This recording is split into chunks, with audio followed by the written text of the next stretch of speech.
بسم اللہ الرحمن الرحیم۔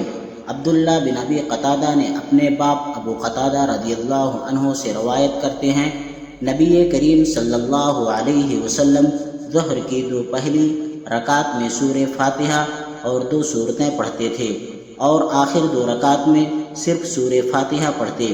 کبھی کبھی ہمیں ایک آیت سنا بھی دیا کرتے تھے، اور پہلی رکعت میں قرات دوسرے رکعت سے زیادہ کرتے تھے۔ عصر اور صبح کی نماز میں بھی آپ کا یہی معمول تھا۔ صحیح بخاری حدیث نمبر 776۔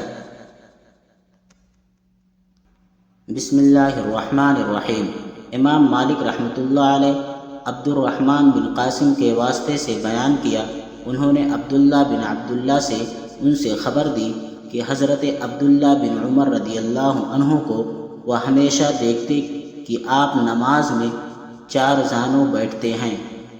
میں ابھی نوعمر تھا، میں نے بھی اسی طرح کرنا شروع کر دیا، لیکن عبداللہ بن عمر رضی اللہ عنہ نے اس سے روکا اور فرمایا کہ نماز میں سنت یہ ہے، تشہد میں دایاں پاؤں کھڑا رکھیں اور بایاں پھیلائیں۔ میں نے کہا کہ آپ تو میری طرح کرتے ہیں۔ آپ بولے، کمزوری کی وجہ سے میرے پاؤں میرا بوجھ نہیں اٹھا پاتے۔ صحیح بخاری حدیث نمبر 827۔